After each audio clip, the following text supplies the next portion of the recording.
यह कहानी आरव नाम के एक लड़के की है जो गरीबी, सामाजिक तिरस्कार और मानसिक संघर्षों से जूझते हुए आईएएस अधिकारी बनता। आरव मिट्टी से आसमान तक। गांव का वो लड़का। बिहार के सीवान जिले के एक छोटे से गांव में आरव नाम का लड़का रहता था। उसका जन्म ऐसे परिवार में हुआ जहां 2 वक्त की रोटी भी किसी त्योहार की तरह मिलती थी।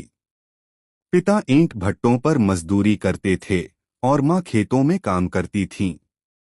आरव 3 भाई बहनों में सबसे बड़ा था। जिम्मेदारियों का बोझ उसके नन्हे कंधों पर बचपन से ही था।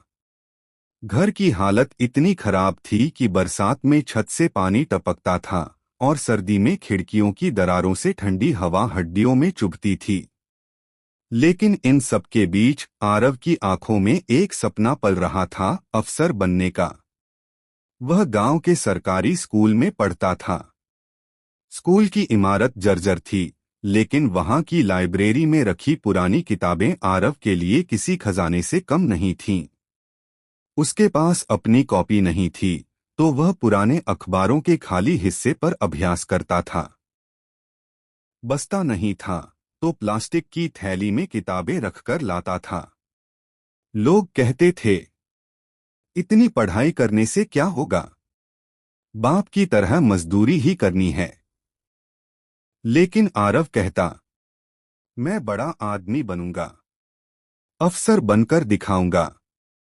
रात में वह ढिबरी की रोशनी में पढ़ता और दिन में स्कूल के बाद खेतों में मजदूरी करता था। माँ उसकी मेहनत देखकर रो पड़ती थीं।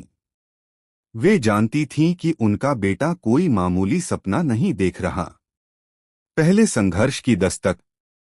जब आरव ने 10वीं की परीक्षा दी तो गांव भर को हैरानी हुई। वह जिला टॉपर बना। स्कूल के प्रिंसिपल ने अखबार की कटिंग उसकी मां को थमाई। आरव पहली बार अखबार में छपा था। गांव के कुछ लोग जो पहले मजाक उड़ाते थे, अब उसकी पीठ थपथपाने लगे। लेकिन असली संघर्ष तो अब शुरू होना था। इंटरमीडिएट की पढ़ाई के लिए उसे पटना जाना था, लेकिन पैसे कहाँ थे।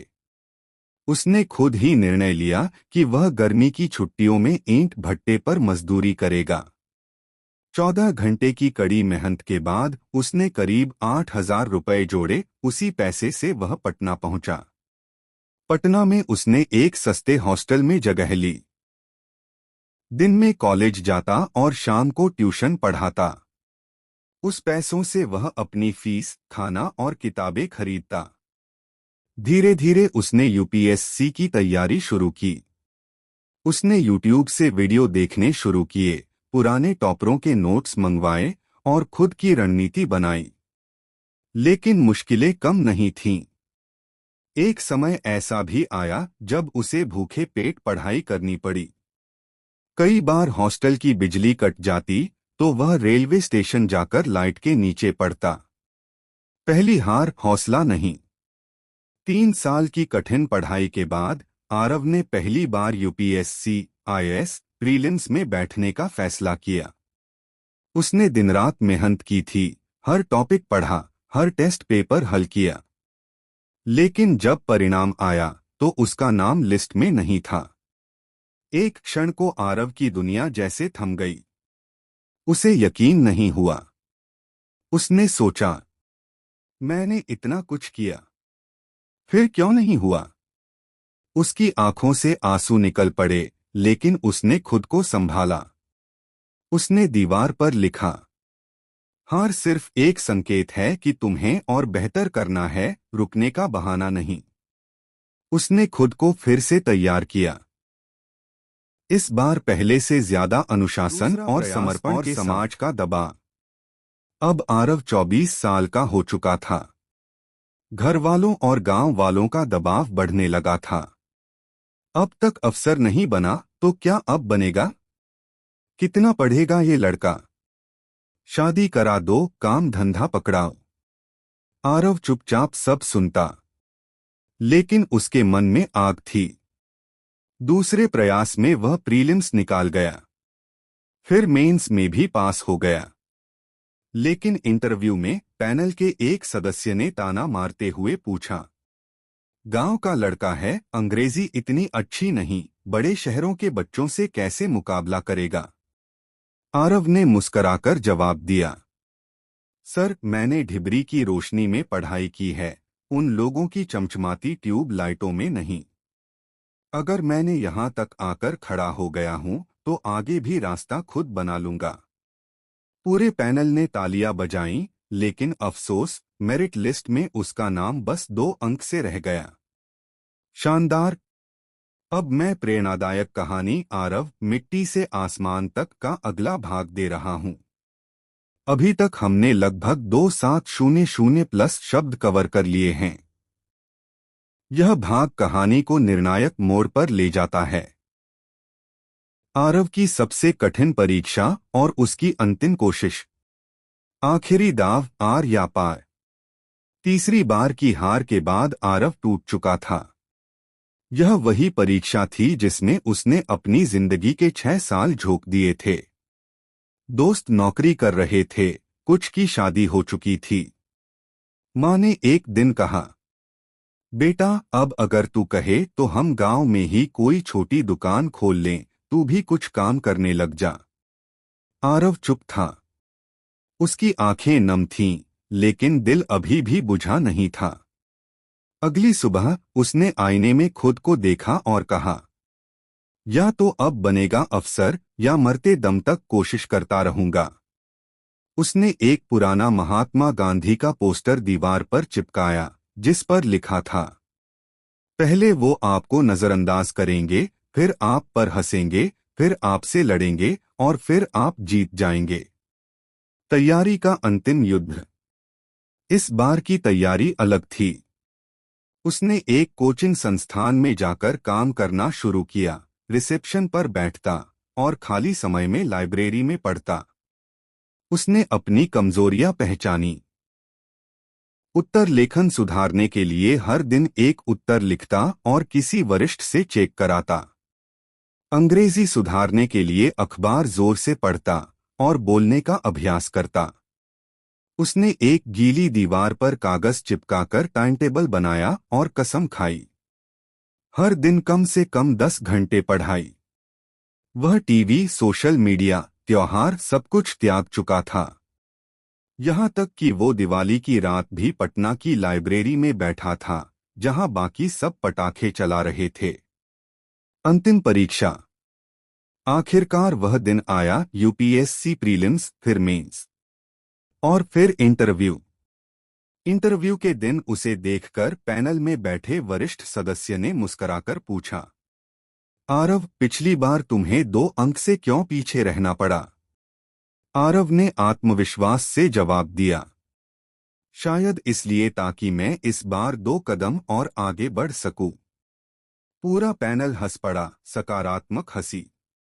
इंटरव्यू समाप्त हुआ और आरव बाहर आया। अब इंतजार था उस दिन का जिसका सपना उसने बचपन से देखा था। आईएएस बनने की घोषणा, गांव की वापसी और समाज में बना आरव। परिणाम आने वाला था। उस सुबह आरव ने ना अखबार पढ़ा, ना मोबाइल चलाया। वह सीधा साइंस कॉलेज, पटना की लाइब्रेरी में गया और अपने एक मित्र से कहा, अगर मेरा नाम हो तो मुझे खुद मत बताना, बस आंखों में देख कर कह देना सपना पूरा हुआ। दोपहर 12 बजे लिस्ट आई। मित्र की आंखें भर आईं। उसने आरव का हाथ थामा और कहा, भाई, सपना नहीं, अब तू मिसाल बन गया है। आरव ने देखा AIR 38, Aarav Kumar, Bihar, IAS, Indian administrative service. उस क्षण उसे यकीन ही नहीं हुआ। वह वहीं जमीन पर बैठ गया। आंसू बहने लगे, लेकिन ये आंसू हार के नहीं, जीत के थे। वह भागकर गुरुद्वारे पहुंचा, जहां वह कभी मुफ्त का खाना खाया करता था। उसने झाड़ू उठाई और पूरे परिसर को साफ किया। फिर वहीं बैठकर पहली बार मन भरकर खाना खाया और कहा, आज ये रोटी अफसर की नहीं, संघर्ष की जीत है। गांव में वापसी, अब सम्मान के साथ। जब आरव गांव पहुंचा तो वह दृश्य अविस्मरणीय था। जिस गांव में कभी उसे ताना मारते थे, उसी गांव के बच्चे अब उसके पोस्टर बना रहे थे। उसी मैदान में सभा रखी गई जहां कभी आरव ने फटे जूते पहने क्रिकेट खेला था। बुजुर्ग लोग उठकर खड़े हो गए। महिलाएं आंखों में आंसू लिए आरती उतार रही थीं। वही लोग जो कहते थे, अरे क्या करेगा पढ़ लिख कर, अब कह रहे थे, हमारे गांव का बेटा देश का अफसर बन गया। उसने अपने पुराने स्कूल में जाकर बच्चों से कहा, तुम्हारे हालात चाहे जैसे भी हों, तुम्हारे इरादे उन्हें हरा सकते हैं। अगर मैं कर सकता हूं तो तुम सब कर सकते हो। नई शुरुआत। अफसर बनने के बाद आरव की पहली पोस्टिंग एक पिछड़े जिले में बतौर एसडीओ सब डिविजनल ऑफिसर हुई। वहां उसने स्कूलों की हालत बदली, स्वास्थ्य सेवाओं में सुधार किया और भ्रष्टाचार के खिलाफ कड़ा एक्शन लिया। एक बार एक व्यक्ति रिश्वत देने आया तो उसने उस आदमी से कहा, तुम ये 500 रुपए अपने बच्चे की पढ़ाई पर खर्च करो। यही मेरा रिश्वत होगा। तुम्हारा बेटा अगर कल अफसर बना तो मेरी मेहनत सफल मानी जाएगी। लोग उसे सिर्फ अफसर नहीं, सच्चा जनसेवक कहने लगे। समापन। मिट्टी से आसमान तक। आरव की कहानी सिर्फ एक इंसान की नहीं है, ये उन लाखों लोगों की कहानी है जो हालातों से नहीं, खुद से लड़ते हैं। जिन्होंने कभी कहा था, हमारे पास पैसे नहीं हैं, हम गांव से हैं, कोई सपोर्ट नहीं, हमें अंग्रेजी नहीं आती, हम फेल हो गए, पर फिर भी खड़े हुए और दुनिया को बता दिया कि सपने सिर्फ देखे नहीं, जीते भी जाते हैं। अंतिम शब्द। आज आरव एक आईएएस अधिकारी है, लेकिन वह खुद को सिर्फ एक पद का अधिकारी नहीं मानता, वह खुद को बदलाव का माध्यम मानता है। वह आज भी उसी मिट्टी में लौटता है जहां से चला था, क्योंकि उसे याद है कि आसमान तक पहुंचने वाले कदम उसी मिट्टी से उठे थे। अगर ये कहानी आपको प्रेरणादायक लगी हो तो कृपया हमारा चैनल सब्सक्राइब करें और ऐसे ही सच्ची कहानियों के लिए जुड़े रहें। सब्सक्राइब करें, लाइक करें और शेयर जरूर करें।